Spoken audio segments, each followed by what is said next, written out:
These are the sneaker releases that you need to know about in January 2025. This is Sit or Sell. Starting things off on January 1st, we've got the Jordan Tatum 3 Year of the Snake. This pastel tie-dye pair of Jordan Tatum 3s released in honor of Chinese New Year, and of course 2025 being the Year of the Snake, the sneaker is also called the Year of the Snake. As great as Jason Tatum is, and as nice as the sneakers look, I actually think this colorway is very clean. I, as a Sixers fan, I just can't rock this shoe. That being said, will a lot of people run out to the store and grab this $125 pair of sneakers? I don't know, but I do think it's one of the better Jordan Tatum 3 colorways. So because of that, I am gonna give this shoe a sit. Also dropping on January 1st is the Nike Book 1 Sedona. This new colorway at the D Book 1 comes in a Sedona theme that matches the red rocks of Sedona, Arizona. Obviously, with Devin Booker playing for the Phoenix Suns, you've got to have some Arizona theming in there, and the Sedona colorway is actually really fire. The upper of the shoe comes in sort of an orangey red look, accented by a darker red embroidery, which I believe is a topographical map of Sedona. I could be wrong, I don't know if it's accurate, but that's what it looks like. And the outsole of the shoe comes in this red and gold tiger striping, which actually creates this really nice design accent on the bottom of the shoe when you see it from the side. The Nike Book 1s are dropping for $140, and as clean as this sneaker is, I just don't think there's any hype behind it, so because of that, I'm giving this shoe a sit. Moving on to January 8th, we've got two different colorways of the Nike Air Max SNDRs dropping. The first colorway that's hitting shelves is the Obsidian colorway and comes with a pretty standard upper featuring this blue gradient from like a blue to a white towards the forefoot of the sneaker. The remaining accents on the shoe, and I guess the entire bottom half of the shoe, comes in black, and it's actually a pretty clean look. Other than that though, the Obsidian colorway is pretty much the same as every other pair of Nike SNDRs or Sunders. It retails for $180, which I still think is a lot of money. The other colorway dropping on the same day is the Gore-Tex Hyper Crimson colorway. As the name would suggest, this shoe comes with the Gore-Tex upper instead of your standard upper, and it comes in sort of a plum color instead of that blue gradient. Like the other shoe, a majority of the bottom half of the sneaker comes in black, accented by sort of a light lilac color. But of course, because the shoe features Gore-Tex on the upper, which is a waterproof material and also more expensive than the standard material used on SNDRs,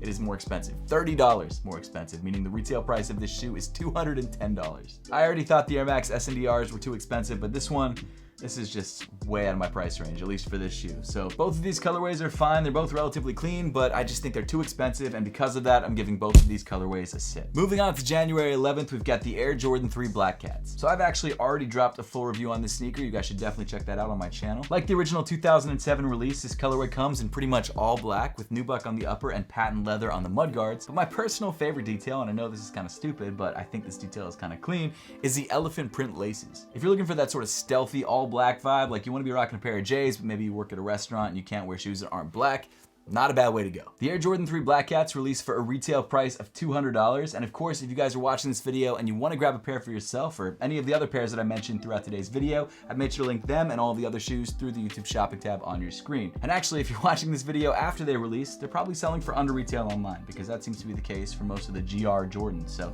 check them out through the YouTube shopping tab right there. As far as whether I think these shoes are going to sit or sell, as you guys can probably tell because I said that I think they're going to resell for under retail, I just don't think these sneakers are going to sell out, so because of that, I'm giving them a sit. Dropping on January 16th is the Nike Air Force 1 Low All-Star. So this shoe is actually a pretty clean take on the Nike Air Force 1 Low. You've got this metallic silver heel area accented by a metallic silver Nike swoosh, which really pops. You've got black leather on the midfoot and on the eye stays of the sneaker, and then on the toe, you've got a pretty nice hidden detail with a sort of reflective accent. In normal lighting, it looks black, but then when you hit this shoe with the flash, you get this cool sort of abstract design. At least I think it's abstract from what I can tell from these images. There might be some words or imagery hidden in that reflective accent, but I can't really see them, so I'm gonna go with abstract because it probably is. One of my favorite little touches on this sneaker is actually the little metal star at the bottom of the laces. I know it's not that serious, but it does definitely add to the all-star theming, and I think it's a nice little touch. It's details like that that really make me like sneaker colorways, or not like sneaker colorways in the case of that German club theme shoe which featured a belly ring or a nose ring or whatever it was. That actually kind of grossed me out. In this case, I'm into it. Apparently this shoe is dropping for a retail price of $115, and while I think it will be relatively popular, I don't know how popular, so because of that, I've got to give it a sit because I think most likely it will sit, but who knows? If you want a pair of these, just be on top of it because they could sell out, and I don't want you to miss out just because I said a shoe was going to sit and then it didn't end up sitting. Moving on to January 17th, we've got the Travis Scott Nike Zoom Field Jacks in light chocolate. So this sneaker already had a pretty limited drop back at ComplexCon, not through any sort of like store pop-up that they had, but if you bought like one of the Travis Scott special tickets, you got a free pair of sneakers, and apparently while most people got the T-Rexes or even the Air Jordan 1s that just released, some people got this sneaker. And what surprises me most about this sneaker is how little hype there is behind this shoe, especially in this off-white, white, and dark brown colorway. I think it's a really nice look. You've got really nice meshes on the upper of the shoe. The brown is a nice contrast to the white on the upper. The leathers seem fine. Everything about this shoe is pretty clean, but for some reason the hype just isn't there. I mean, most Travis Scott sneakers, if not all of them, do sell out almost immediately when they first release, but some of them are selling for basically retail right now, and in some cases under, depending on the size. With this particular shoe, it's only really selling like $100 over retail right now, a month before it releases or a couple weeks before it releases. Again, if you guys want to grab this shoe for yourself, I've linked it through the YouTube shopping tab right there, but honestly, I think this shoe is pretty fire. The retail price of this shoe is apparently $170, which I feel like is a fair price for what you're getting. You're getting a clean, very wearable everyday sneaker, and of course it's got the Travis Scott cosign, so in my opinion, it's heat. Do I think the sneaker is going to sell out even though I just spent the last couple minutes talking about how there's no hype behind it? Yes, it is definitely going to sell out, or at least I think it is, because it's a Travis Scott collaboration. Will it not? Who knows? Maybe this is the first pair of Travis Scotts that doesn't immediately fly off shelves. But I'll be real, if I see a pair of these in store in my size, I'm buying them. So yeah, I think the Travis Scott Nike Zoom Field Jacks will sell out. Dropping on January 18th is the Nike Kobe 5 Protro Year of the Mamba. So apparently there are two different colorways of the sneaker releasing. At first I thought it was just the plum colorway, which is dropping I think around All-Star weekend. And then there's the University Red colorway, which is all red with some gold accents, which obviously is dropping for Chinese New Year. Now out of the two colorways, I actually think this red colorway is fire, like way more than the other colorway, although I probably would wear the other colorway more because it matches more with what I have in my closet, but this red colorway just pops. A majority of this Kobe 5 Protro comes in bright red, accented by this gold snake detail embroidered onto the upper. And I've got to say, I love the way the snake sort of loops around the Nike swoosh. It just makes it look crazy 3D. I love it. Of course, those aren't the only gold accents on the shoe. You've got like this metallic gold Kobe logo on the tongue, which is fire, and then a gold toe area. I'm sure there's more gold, but at least on these images, I can't see any more gold. But man, this shoe absolutely pops. And because it's a special Chinese New Year release, I'm sure it's going to be relatively limited. Kobe's are already pretty limited as it is, so this shoe will probably be one of the more limited pairs of Kobe's this year. Of course, like all of Kobe's retros, this shoe is not a retro, it's instead a Protro, which is a performance retro. Kobe wanted to make sure that all of his sneakers were great basketball sneakers first, so whenever they retroed their sneakers, he wanted to make sure that all of these new retros had the newest tech in them, so they performed well on court. And so in addition to this being a new colorway of the sneaker, it's also a new version of the Kobe 5, which means it should be a great on-court performance shoe.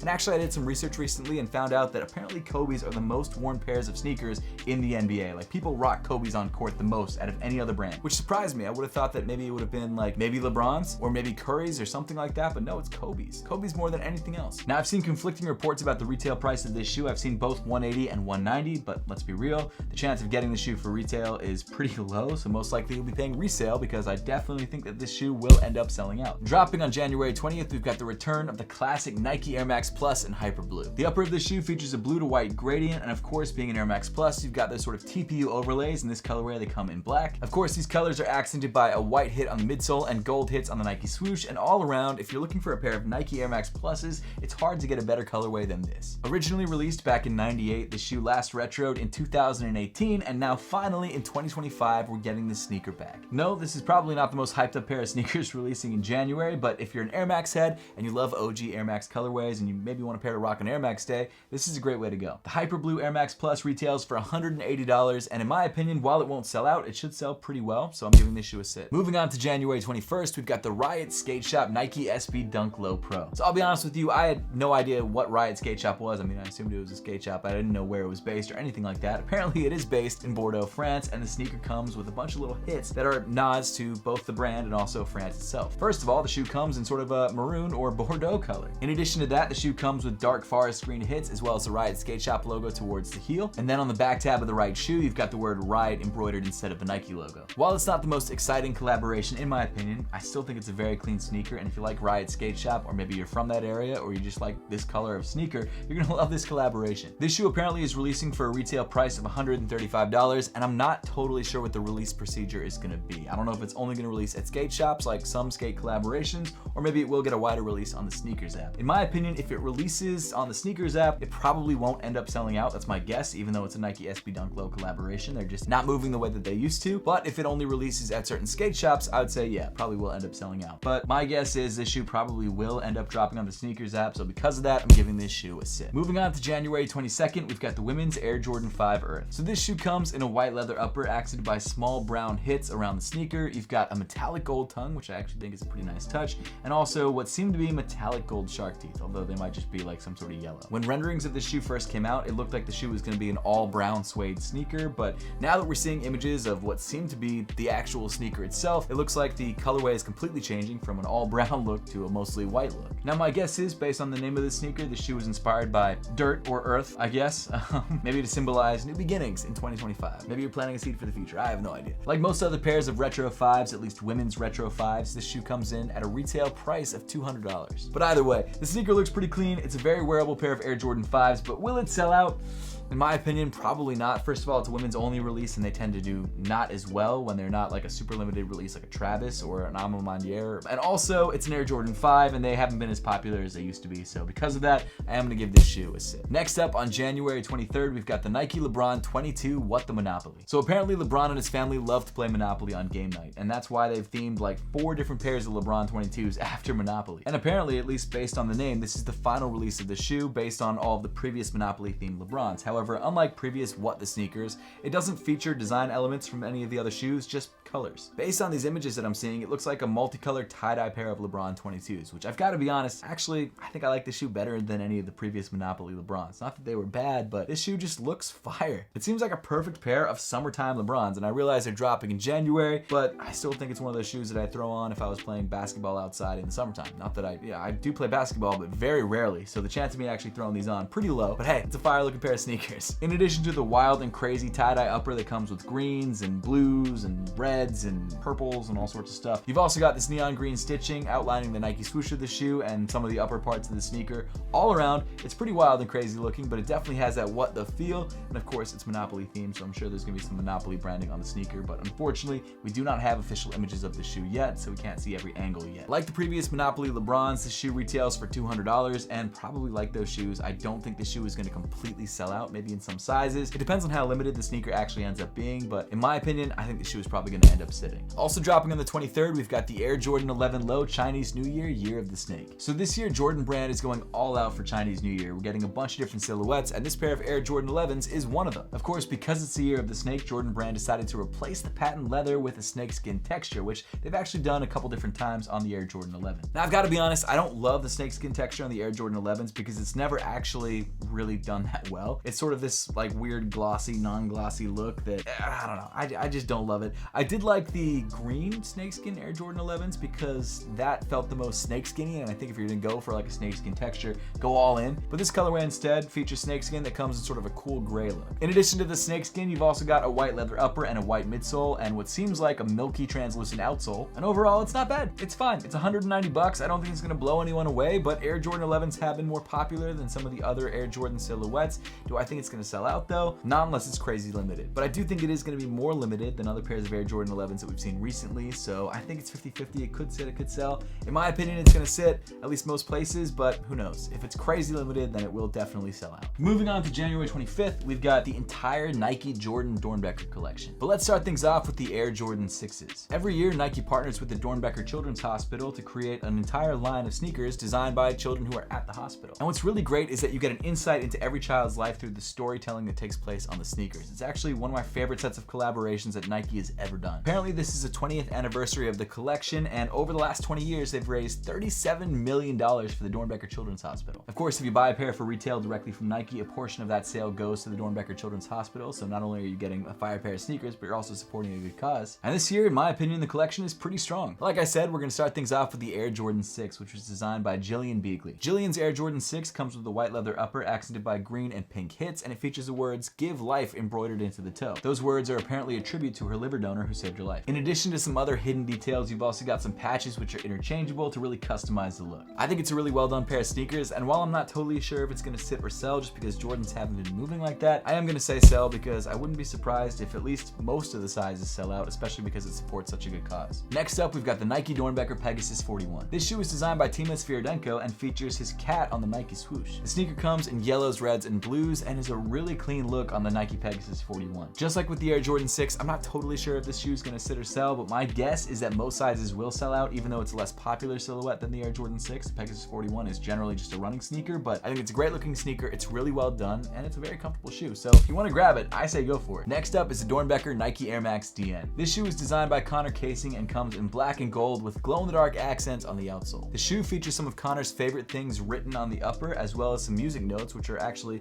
literally music notes from a song that he wrote with his sister. It's an awesome pair of sneakers, and personally, might be my favorite. I just love that music note accent. I love the black and the gold, but all the colorways are fire. Even though the Air Max DN didn't really hit in terms of retail release, I think this colorway and this particular sneaker might actually hit, so because of that, I'm giving this shoe a sell. Next up, we've got the Dornbecker Women's Nike Air Max SNDR. This shoe was designed by Quinn Nims and features what she calls splashes of joy on the upper. One of my favorite parts of the shoe is actually the overlay that's inspired by dragons, and this purple, white, green, and orange colorway that it comes in is incredibly playful. Apparently, this colorway is inspired by the colors that she likes to wear most. As with the other sneakers, I'm not totally sure whether it's going to sit or sell, but in my opinion, I think most sizes will end up selling out. Next up is the Dornbecker Nike Air Max 180. This shoe was designed by Jakai Taylor and is inspired by his love of gaming, soccer, and making TikTok videos. The shoe comes in blues and greens and features lightning bolts as well as some other hidden details throughout, and I think it's one of the more clean pairs of Nike Air Max 180s that we've ever seen. I'll be honest, I'm not usually a huge fan of the Nike Air Max 180, but there's something about this colorway that's just lightning, I should say. In my opinion, I think this colorway is going to be one of the more popular sneakers that released as part of the Dornbecker collection, so I'm giving this shoe a sell. And then finally, we round off the collection with the Dornbecker Sabrina 2s. This shoe was designed by Sophia Jenkins and is inspired by things that she loves, like her pink fuzzy blanket,